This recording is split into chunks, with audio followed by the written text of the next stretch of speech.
आदाब नाजरीन, शाम 6 बजे में आपका इस्तकबाल है। मैं हूं आपके साथ रेशमा फारूकी। अब से आधे घंटे में हम आपको दिखाएंगे मुल्क और बैरून मुल्क की खबरें। आपको बताएंगे कि वजीर आजम नरेंद्र मोदी ने शुरू की CAA की हिमायत में ट्वीट मुहिम। न्यूयॉर्क में भी CAA की हिमायत में हुई रैली। शुमाली भारत घने कोहरे और शदीद सर्द लहरों की जद में। महाराष्ट्र काबीना की हुई तोसी और खातून ग्रैंड मास्टर कोनीरो हम्पी ने जीता वर्ल्ड रैपिड चैंपियनशिप 2019 का खिताब। इन सबके साथ तिजारत और मईशत और खेल के मैदान से हम आपको दिखाएंगे मजीद खबरें, लेकिन सबसे पहले डालते हैं नजरें इस वक्त की सुर्खियों पर। शहरियत तरमीम कानून के हक में वजीर आजम मोदी ने छेड़ी मुहिम। ट्वीट करके कहा, इस्तेसालज़दा मुहाजिरीन को शहरियत देने के लिए है कानून, ये किसी की भी शहरियत नहीं छीनता।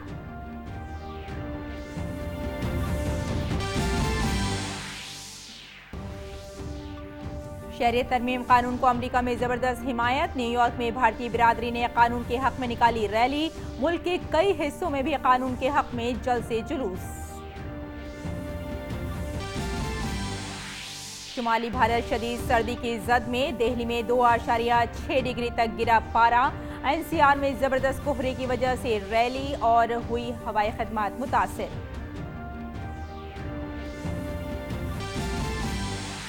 माहौलियात, जंगलात और आबो हवा की वजीर प्रकाश जावड़ेकर ने जारी की the India state of forest report. कहा, पिछले 2 साल में भारत में 5000 मुरब्बा किलोमीटर बढ़ा जंगलात का रकबा।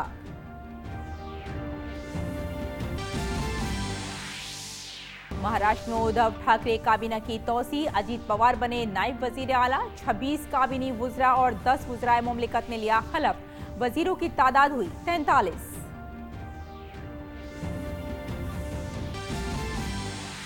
ऑस्ट्रेलिया के जंगलों में शदीद आग की वजह से हजारों शहरियों को मुतासिर इलाका खाली करने का हुक्म।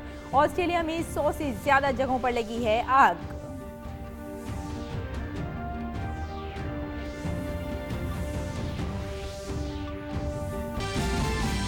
और भारत की नौजवान ग्रैंड मास्टर कोनीरो हम्पी ने जीता आलमी रैपिड चैंपियनशिप खिताब। चीनी हरीफ को दी शिकस्त।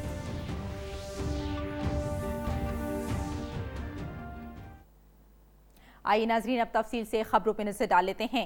शहरियत तरमीमी कानून के खिलाफ मुल्क भर में मचे घमसान के दरमियान वजीर आजम नरेंद्र मोदी ने #इंडिया सपोर्ट CAA मुहिम शुरू की, जो शहरियत तरमीमी कानून की हिमायत में है। वजीर आजम ने लोगों से इस मुहिम की हिमायत की अपील की है।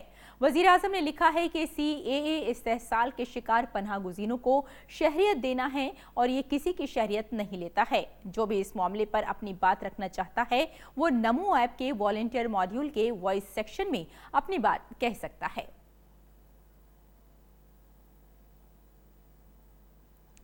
एशिया फाउंडेशन के बानी जग्गी वासुदेव ने भी शहरियत तरमीम कानून की हिमायत की है। उन्होंने कहा कि कानून से ऐसे लोगों को भारत की शहरियत मिल सकेगी जिनकी मजहबियत खतरे में थी।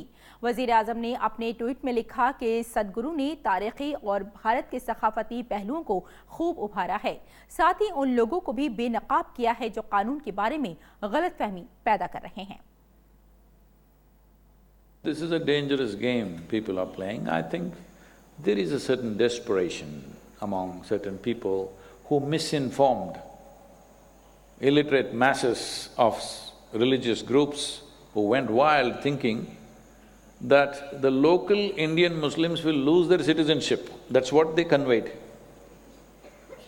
They sent out a message saying, they are discriminating and all of you will lose your citizenship and they will throw you out. This is…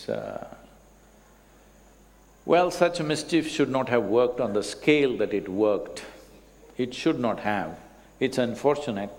Still, in today's day and age where you can just open up your phone and read the act, what does it say? What does the CAA say? Any student can read it. That nobody reads the act, everybody goes by the rumors that are going on. WhatsApp is their source of knowledge. Jaggu Vasudev ने appeal की कि शहरियत तरमीमी कानून की मुखालफत करने वाले तशद्दुद का रास्ता न अपनाएं। It's really terrible that public property is burned and destroyed. Ordinary people's scooters and cars and shops being absolutely vandalized like this, for what? Because once the crowds go into a frenzy state, nobody knows why they're doing what they're doing, everybody's doing something. I think in a very calibrated way, somebody sent the message to the minorities that your citizenship is under threat, which is an absolute lie. Unfortunately, it did fly. This lie did fly for the last 1 week, now it's landed, now people know it's not, so they're trying to find different reasons why we did what we did. Jaggi Vasudev ने कहा कि यह कानून ऐसे अफराद को शहरियत देने से मुताल्लिक है जिनका इस्तेसाल हुआ है। This bill is only focused on religious persecution. You may have some other trouble and you want to come here, that's not allowed. You may be looking for economic opportunities, you cannot come.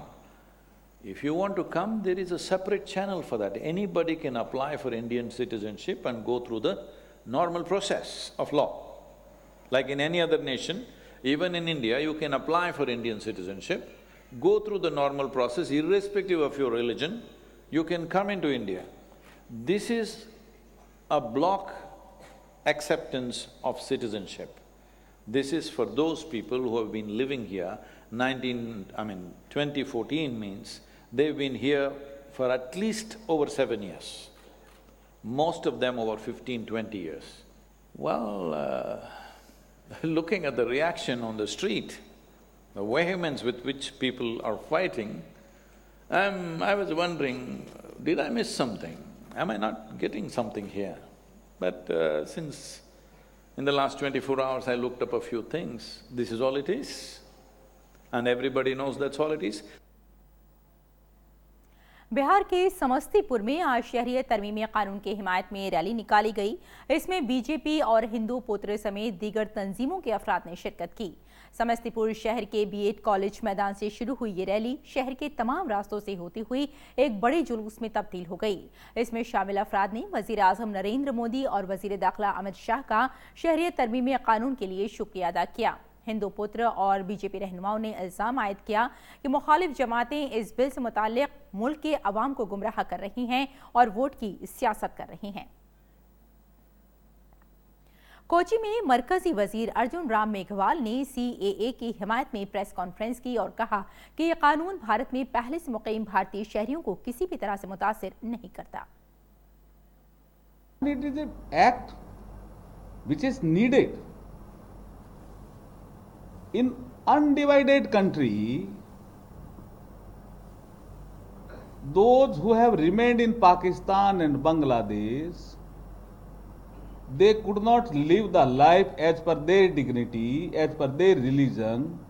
They are called the religious minority, they have been persecuted. They have come in India. So we provided the citizenship to them. They are the family member of the undivided country of India. America के New York में times square पर शहरियत कानून की हिमायत में भारतीय बिरादरी ने rally निकाली। और अब बात मौसम की। शुमाली भारत में सर्द लहरों का कहर जारी है। दिल्ली NCR समेत शुमाली भारत घने कोहरे की जद में है। दिल्ली हो या इससे मुत्तसिल इलाके जैसे नोएडा, गाजियाबाद, गुरुग्राम और फरीदाबाद, ये तमाम इलाके आज सुबह पूरी तरह कोहरे की गहरी चादर में ढक गए। सुबह तकरीबन 7 बजे राजधानी दिल्ली में हद बसारत काफ़ी हद तक कम हो गई। लोधी रोड इलाके का आज कम अज़ कम दर्जा हरारत 2.2, आयानगर का कम अज़ कम दर्जा हरारत 2.5 डिग्री, सफदरजंग इलाके का 2.6 डिग्री और पालम का दर्जा हरारत 2.9 डिग्री रिकॉर्ड किया गया।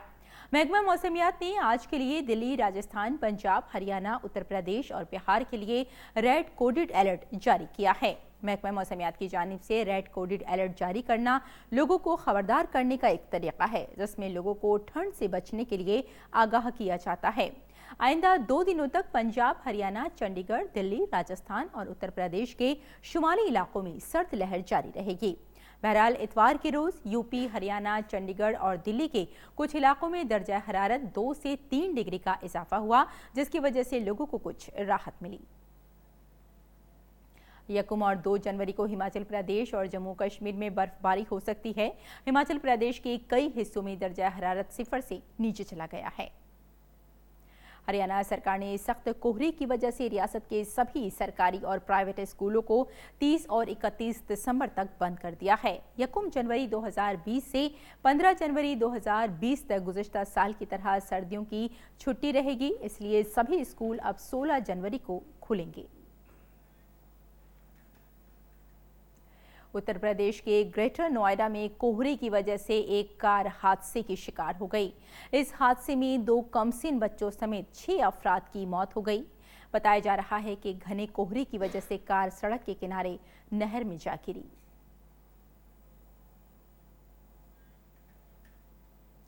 दिल्ली एयरपोर्ट पर कोहरे की वजह से परवाजें मुतासिर हुई हैं। अब तक 300 परवाजों में ताखीर हुई है। 21 परवाजों का रास्ता बदल दिया गया है और 40 परवाजें रद्द की गई हैं। दिल्ली एयरपोर्ट अथॉरिटी ने अंदरूनी मुल्क सफ़र करने वाले मुसाफिरों से अपील की है कि वो एयरपोर्ट को आमद से कबल एयरलाइन से राब्ते में रहें। कोहरे से ट्रेनों की आमद-ओ-रफ्त भी मुतासिर रही। कोहरे की वजह से हद बसारत कम होकर कुछ ही मीटर रह गई है। नई दिल्ली रेलवे स्टेशन से जाने वाली तकरीबन 30 ट्रेनें ताखिर से चल रही हैं, जबकि कुछ ट्रेनों को रद्द भी किया गया है।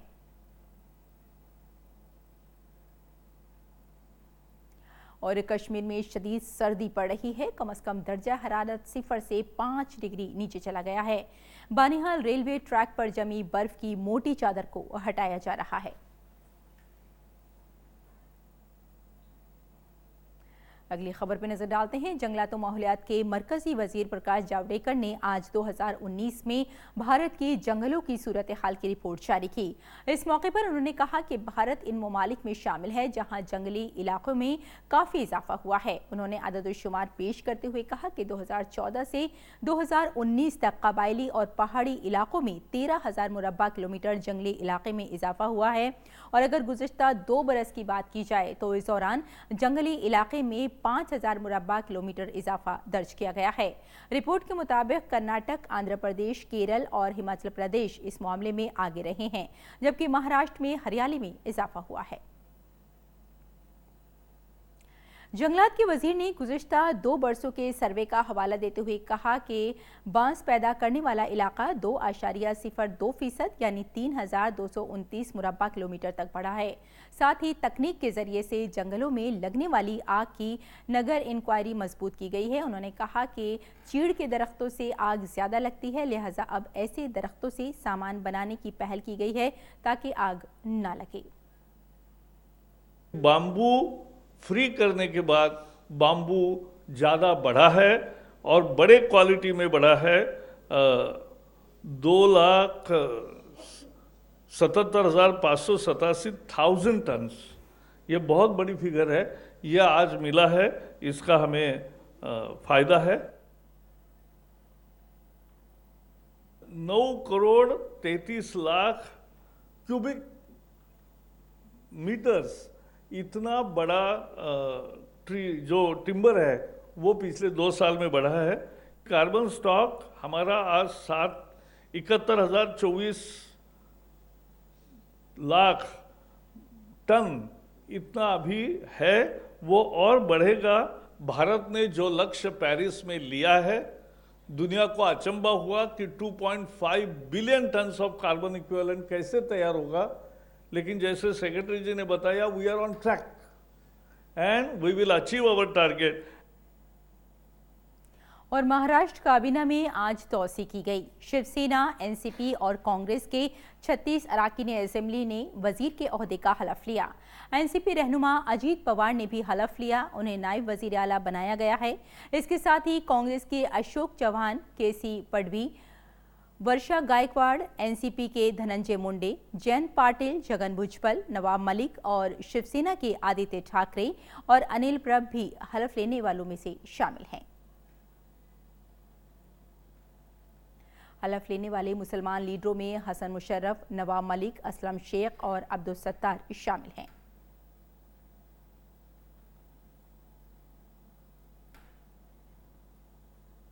भारतीय बहरिया ने जवानों के लिए सोशल मीडिया साइट फेसबुक इस्तेमाल करने पर पाबंदी आयद कर दी है। इसके अलावा बहरिया के ठिकानों, डाकयार्ड और जंगी बेड़ों पर स्मार्टफोन के इस्तेमाल पर पाबंदी आयद की गई है।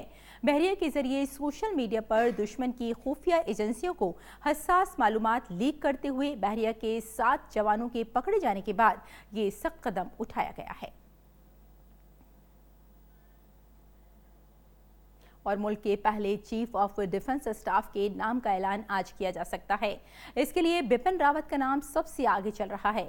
हुकूमत ने चीफ ऑफ डिफेंस स्टाफ के ओहदे के लिए उम्र के ज़ाब्ते में तरमीम कर दी है। अब वो 65 साल की उम्र तक इस ओहदे पर फाइज रह सकेंगे, जबकि पहले 62 साल थी। बहरहाल अब तक चीफ ऑफ डिफेंस स्टाफ की मुद्दत कार का ऐलान नहीं हुआ है।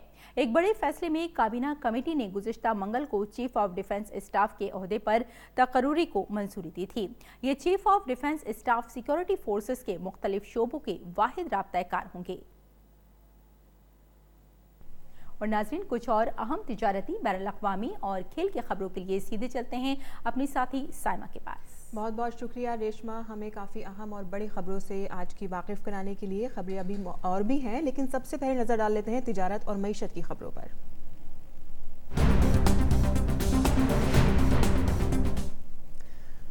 जहां नीति आयोग ने अक़वाम मुत्तहिदा के जरिए तैयार किए गए पायदार तरक्की के अहदाफ के हुसूल की दर्जेबंदी का दूसरा एडिशन आज जारी किया। इसके मुताबिक मोदी हुकूमत के फलाई मंसूबों और रियासतों की तरफ से किए जा रहे इक़दामात के सबब भारत अपने हदफ पाने में काफ़ी आगे बढ़ा है। ख़ास बात यह है कि इस बार के इंडेक्स के मुताबिक मुल्क में कोई ऐसी रियासत नहीं है जिसे अहदाफ पाने के मामले में 50 से कम नंबर मिले हों। ताज़ा इंडेक्स के मुताबिक मजमूई रैंकिंग में केरल पहले, हिमाचल दूसरे और तमिलनाडु और आंध्र प्रदेश तीसरे नंबर पर हैं। उत्तर प्रदेश और आसाम जैसी रियासतों ने सेहत, तालीम, गुर्बत के खात्मे जैसे पैमानों पर पिछले साल अच्छा काम किया है, जिससे इन रियासतों की रैंकिंग मजीद बेहतर हुई है। उत्तर प्रदेश ने पिछले साल के मुकाबले 13 पॉइंट्स ज्यादा हासिल किए हैं। India itself has improved by 3 points from 57 to 60. None of these states are now below 50, which is again very good news. Some states which have already achieved the rank of 100 in some SDGs, there are and lo and behold, these are from the northeast. That SDGs now are beginning to drive the development agenda in the central government and at the state governments. Overall score is still 60. Which is again, fairly long, indicate that there is a long road. I assure everybody that this government, led by the Prime Minister, who deeply believes in this and leaving nobody behind, will not leave any stone unturned in making sure that India does achieve the Agenda 2030. और अपने pan card को आधार से link कराने की आखिरी तारीख 31 दिसंबर है। Income tax महकमे ने रिमाइंडर भेजकर कहा है कि जो लोग इस तारीख तक अपना पैन और आधार लिंक नहीं कराएंगे, उनका पैन कार्ड जनवरी 2020 से खत्म हो जाएगा। इसका मतलब यह है कि आप इनकम टैक्स, सरमायाकारी या लोन वगैरह से मुतालिक कोई काम नहीं कर पाएंगे जब तक आधार और पैन लिंक ना हो जाए।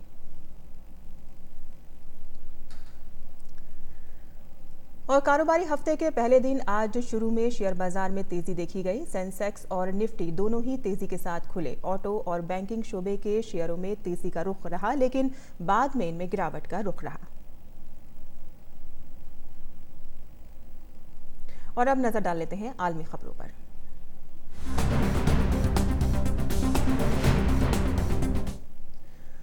सबसे पहले बात ऑस्ट्रेलिया की। ऑस्ट्रेलिया के जुनूब मशरिक के हज़ारों बाशिंदों और सयाहों को ऑस्ट्रेलिया के जंगलों में लगी आग के सबब विक्टोरिया के ज़ेर असर इलाकों को खाली कराने के लिए कहा गया है। ऑस्ट्रेलिया के जंगलों में गुज़िश्ता 2 माह से आग लगी हुई है, जिससे हालात बेकाबू हो गए हैं। मेलबोर्न में दर्जे हरारत 40 डिग्री सेल्सियस होने पर अफसरान ने 30,000 सयाहों से मशरिकी जेप्स लैंड छोड़ने की अपील की है। ये बेल्जियम का तकरीबन निफ्स हिस्सा है। रियासत के 9 जिलों में से 7 आग के खतरे की जद में है। सबसे ज्यादा आबादी वाले न्यू साउथ वेल्स में मुसलसल गर्मी बढ़ रही है।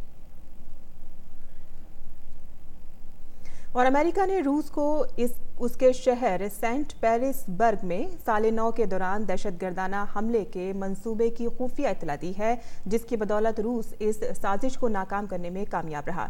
रूस के फेडरल सिक्योरिटी सर्विस की प्रेस सर्विस ने बताया है कि अमेरिका की जानिब से दी गई खुफिया इत्तला की बदौलत FSB साले 9 की तकरीब के दौरान दहशतगर्दाना हमले की साजिश को रोकने में कामयाब रहा। रूस के FSB ने ऐसे 2 रूसी शहरियों को हिरासत में लिया है जो साले 9 के दौरान दहशतगर्दाना हमले के मंसूबे बना रहे थे। बयान में कहा गया है कि दहशतगर्दाना हमले की तैयारी की तौसीक करने वाले सबूत को भी जब्त कर लिया गया है। FSB ने कहा है कि FSB की तफ्तीशी यूनिट जुर्म का मामला दर्ज करके तहकीकात में लग गई है। वहीं टेक्सास के एक चर्च में हुई गोलीबारी में 2 अफराद की मौत हो गई है और एक शख्स जख्मी हो गया है। खबरों के मुताबिक एक शख्स की मौत गोलीबारी के दौरान और दूसरे की अस्पताल ले जाते वक्त हुई है। एक दीगर शख्स को संगीन हालत में अस्पताल में दाखिल कराया गया है। वाक़े की इत्तला मिलते ही पुलिस ने चर्च का मुहासरा करके मामले की जांच शुरू कर दी है। और यमन में एक मिलिट्री परेड पर रॉकेट हमले में 9 अफराद हलाक हो गए हैं। ये वाक़या मुल्क के जुनूबी इलाके में उस वक्त पेश आया जब अलहदगी पसंद सिक्योरिटी बेल्ट फोर्सेस का दस्ता परेड कर रहा था। हलाक होने वालों में 6 फौजी और 3 बच्चे भी शामिल हैं। हमले में 10 अफराद जख्मी भी हुए हैं। हमले का इल्ज़ाम ईरान के हिमायत याफ्ता हौसी बागियों पर आयद किया गया है। फिलहाल किसी भी ग्रुप ने इस हमले की जिम्मेदारी कबूल नहीं की है। और अब नजर डाल लेते हैं खेल की दुनिया पर।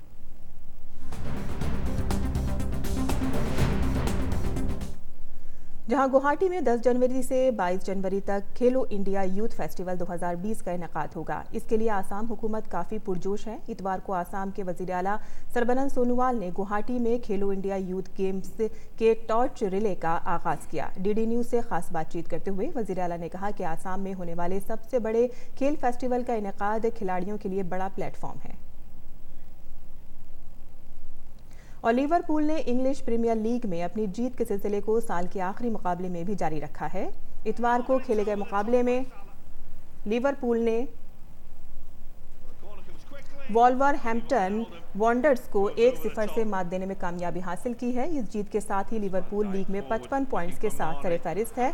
दूसरे मकाम पर मौजूद लेस्टर सिटी से लिवरपूल ने 13 पॉइंट्स की सबकत हासिल की है।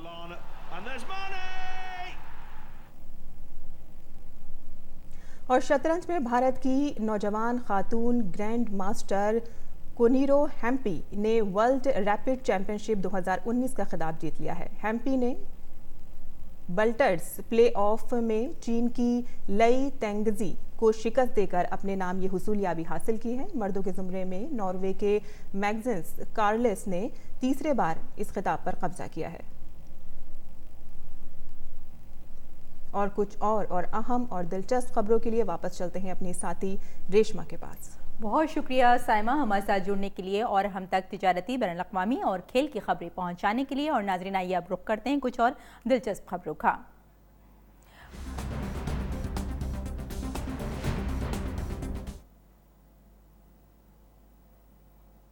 पोर्ट ब्लेयर में नेताजी सुभाष चंद्र बोस के जरिए पहली मर्तबा तिरंगा लहराने की 76वीं सालगिरह की मुनासबत से आज खुसूसी तकरीब का इनेकाद किया गया। Lieutenant governor admiral DK Joshi और सेहत और कुनबे की बहबूद के वजीर मुमलिकत अश्वनी कुमार चौबे ने फ्लैग पॉइंट पोर्ट ब्लेयर में कौमी परचम लहराया।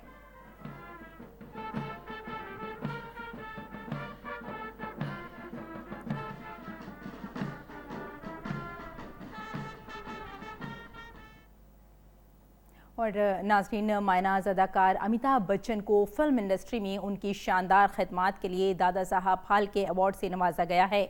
सदर जमहूरिया रामनाथ कोविंद ने राष्ट्रपति भवन में उन्हें इस एजाज़ से सरफराज किया। इस मौके पर उनकी शरीक हयात और अदाकारा जया बच्चन और उनके बेटे अभिषेक बच्चन भी मौजूद थे। मैं उस माटी का वृक्ष नहीं जिसको नदियों ने सींचा है, मैं उस माटी का वृक्ष नहीं जिसको नदियों ने सींचा है। बंजर माटी में पल कर मैंने मृत्यु से जीवन खींचा है। मैं पत्थर पर लिखी इबारत हूं, मैं पत्थर पर लिखी इबारत हूं। शीशे से कब तक तोड़ोगे, मिटने वाला मैं नाम नहीं। तुम मुझको कब तक रोकोगे, तुम मुझको कब तक रोकोगे। शहनशाह एक, किरदार मुख्तलिफ। नुक्ताचीनी करने वाले हों या फिर शायकीन, हर कोई उनका लोहा मानने पर मजबूर है। सदी के अजीम अदाकार की कहानी और सिनेमा में उनका सफर भी बेमिसाल रहा है। हिंदी सिनेमा के सबसे बड़े सुपरस्टार और बिग बी के नाम से मशहूर फिल्म अदाकार और अजीम फनकार अमिताभ बच्चन को दादा साहब फाल्के अवार्ड से सरफराज किया गया। ये एजाज अमिताभ को उनके बेमिसाल और बेनजीर ताउन के लिए दिया गया। यह अवार्ड अमिताभ बच्चन को राष्ट्रपति भवन में मुनक़िद एक शानदार तकरीब में सदर जमहूरिया रामनाथ कोविंद ने दिया। अमिताभ के अवार्ड लेते ही सारा ऑडिटोरियम तालियों की गड़गड़ाहट से गूंज उठा। वाज़ेह है कि दादा साहब फाल्के अवार्ड हुकूमत हिंद की जानिब से दिया जाने वाला भारतीय सिनेमा का आला तरीन एजाज है। मैं भारत सरकार,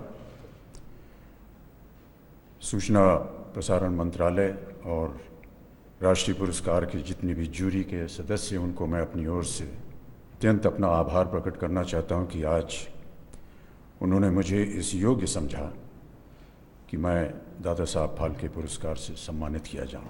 माता पिता का आशीर्वाद रहा है, फिल्म उद्योग के सभी निर्माता, निर्देशक और जितने सह कलाकार उनका साथ रहा है, लेकिन सबसे ज़्यादा भारत की जनता का स्नेह और निष्ठापूर्ण प्रोत्साहन रहा है, जिसकी वजह से आज मैं आपके सामने खड़ा हूँ। इस पुरस्कार को मैं बहुत ही विनम्रता से स्वीकार करता हूँ, अपना आभार प्रकट करता हूँ और नमस्कार करता हूँ। अमिताभ बच्चन ने इस एजाज से नवाजे जाने पर हुकूमत हिंद का शुक्रिया अदा किया। अवार्ड लेने के बाद अमिताभ ने मजाक के अंदाज में एक सवाल किया कि ये अवार्ड मिलना इस बात का इशारा तो नहीं कि मैं अब घर बैठकर आराम करूं।